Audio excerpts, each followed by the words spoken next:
Thank you for joining us today for the reading of the Word of God. We strive to always present the Word of God as it is presented in the NIV Bible. Keep us in your prayers as we pray for you all as we engage our Lord and Savior in this amazing journey in the reading of the Bible. The birth of Samuel. There was a certain man from Ramathaim, a Zuphite from the hill country of Ephraim, whose name was Elkanah, son of Jeroham, the son of Elihu, the son of Tohu, the son of Zuph, an Ephraimite. He had two wives. One was called Hannah, and the other Peninnah. Peninnah had children, but Hannah had none. Year after year, this man went up from his town to worship and sacrifice to the Lord Almighty at Shiloh, where Hophni and Phinehas, the two sons of Eli, were priests of the Lord. Whenever the day came for Elkanah to sacrifice, he would give portions of the meat to his wife Peninnah and to all her sons and daughters. But to Hannah he gave a double portion because he loved her, and the Lord had closed her womb. Because the Lord had closed Hannah's womb, her rival kept provoking her in order to irritate her. This went on year after year.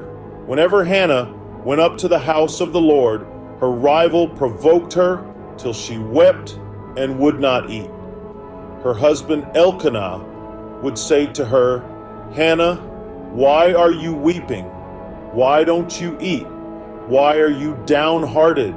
Don't I mean more to you than 10 sons?" Once when they had finished eating and drinking in Shiloh, Hannah stood up. Now Eli the priest was sitting on his chair by the doorpost of the Lord's house. In her deep anguish, Hannah prayed to the Lord, weeping bitterly, and she made a vow, saying, "Lord Almighty, if you will only look on your servant's misery and remember me, and not forget your servant, but give her a son, then I will give him to the Lord for all the days of his life, and no razor will ever be used on his head." As she kept on praying to the Lord, Eli observed her mouth. Hannah was praying in her heart, and her lips were moving, but her voice was not heard. Eli thought she was drunk and said to her, "How long are you going to stay drunk? Put away your wine." "Not so, my lord," Hannah replied. "I am a woman who is deeply troubled. I have not been drinking wine or beer. I was pouring out my soul to the Lord. Do not take your servant for a wicked woman. I have been praying here out of my great anguish and grief." Eli answered, "Go in peace, and may the God of Israel grant you what you have asked of him." She said, "May your servant find favor in your eyes." Then she went her way and ate something, and her face was no longer downcast. Early the next morning, they arose and worshiped before the Lord, and then went back to their home at Ramah. Elkanah made love to his wife Hannah, and the Lord remembered her. So, in the course of time, Hannah became pregnant and gave birth to a son. She named him Samuel, saying, "Because I asked the Lord for him." When her husband Elkanah went up with all his family to offer the annual sacrifice to the Lord and to fulfill his vow, Hannah did not go.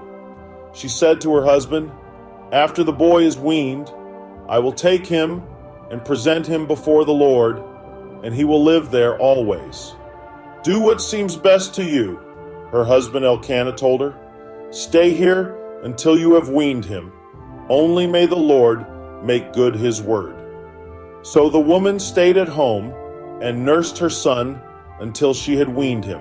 After he was weaned, she took the boy with her, young as he was, along with a 3-year-old bull, an ephah of flour, and a skin of wine, and brought him to the house of the Lord at Shiloh.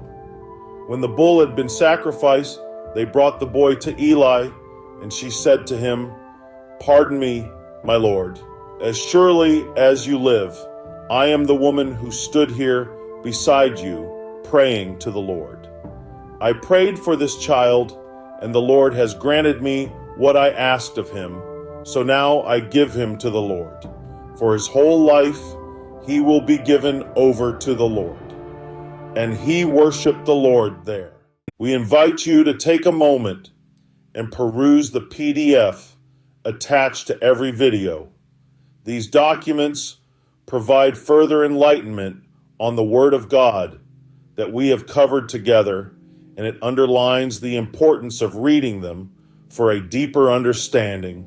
We send our blessings to you in the name of Jesus Christ, always. Your presence in the next reading of God's Word would be highly appreciated. Be there. We await your involvement with excitement.